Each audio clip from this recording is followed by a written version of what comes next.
Il se trouve que les chercheurs, depuis quelques années, ont démontré que dans tous les organes, pas que le cœur, il y avait des neurones, ce qui est assez nouveau puisqu'on pensait que les neurones étaient l'apologie quelque part du cerveau. Mais il se trouve que dans le cœur, les neurones sont structurés comme dans le cerveau. Il y a donc un réseau neuronal dans le cœur qu'il y a beaucoup moins ou pas du tout dans les autres organes. Et c'est la vraie différence. Parce que ça veut dire que le cœur est capable d'une intelligence, capable d'aller très vite à de l'information. Et ça, c'est très très intéressant. C'était le premier point. Le deuxième point, c'est que le cœur donne plus d'informations au cerveau qu'il n'en prend. Donc ça veut dire quoi? Ça veut dire que le cœur a une puissance sur le cerveau. Très intéressant. Donc si nous arrivons à avoir des réponses dans le cœur à nos questions, eh bien nous sommes capables quelque part de dépasser les craintes et les peurs du cerveau. Vous avez dû de temps en temps ressentir un message flash, un message qui vous pousse à l'action. Eh bien ça souvent c'est ce qu'on peut appeler l'intuition, c'est ce qu'on peut appeler les messages du cœur. C'est-à-dire que c'est des messages unilatéraux qui vous poussent à l'action, qui vous poussent au mouvement. Soudain, une envie vous vient, vous y allez, et le cerveau n'a même pas eu le temps de commencer à faire des calculs ou des analyses, puisqu'il faut quelques secondes au cerveau pour démarrer, alors que le cœur est en nano ou microsecondes, je ne sais pas exactement, mais en tout cas quasiment instantanément. Et Jésus dit, vous aussi, vous êtes encore sans intelligence. Ne comprenez-vous pas que tout ce qui entre dans la bouche va dans le ventre, puis est jeté dans les lieux secrets? Mais ce qui sort de la bouche vient du cœur, et c'est ce qui souille l'homme.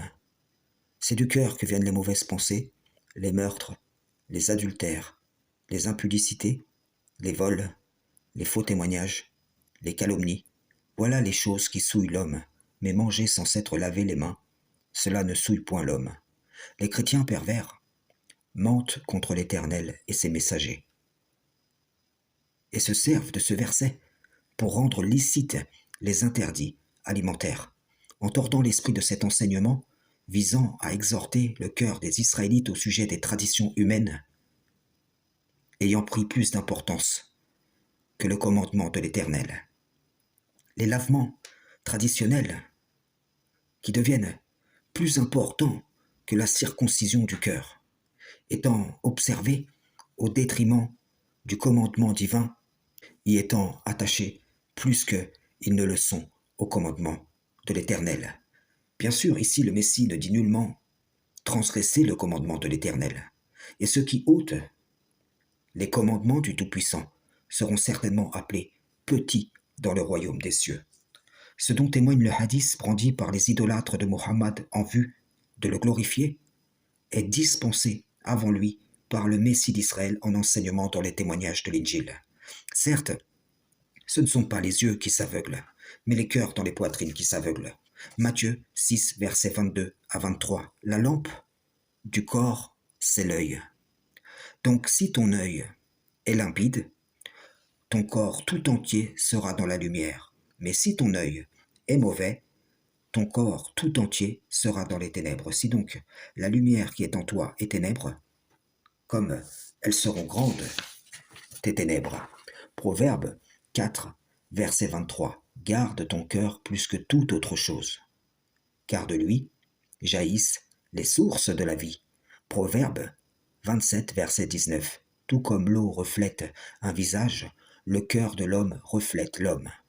Jérémie 17, verset 9 à 10. Le cœur est tortueux plus que tout, et il est incurable. Qui peut le connaître? Moi, l'Éternel, j'explore le cœur, j'examine les reins, pour traiter chacun conformément à sa conduite, au fruit de ses agissements. Matthieu 22, verset 37. Jésus lui répondit, tu aimeras le Seigneur ton Dieu de tout ton cœur, de toute ton âme et de toute ta pensée. Ézéchiel 36, verset 26. Je vous donnerai un cœur nouveau, et je mettrai en vous un esprit nouveau. Je retirerai de vos corps le cœur de pierre, et je vous donnerai un cœur de chair.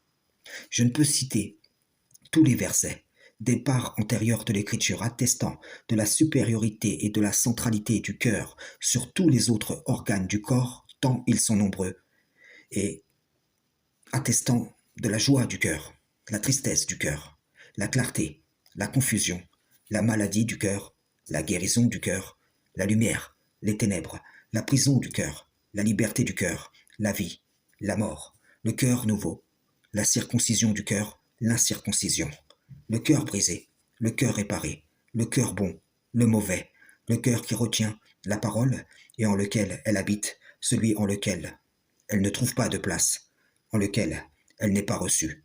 Vous l'aurez compris, on ne compte pas les états et les fonctions du cœur dont attestent les parts de l'écriture dans leur ensemble, étant chacune d'entre elles l'expression d'un esprit commun appelant à une seule et même voix, celle du Tout-Puissant.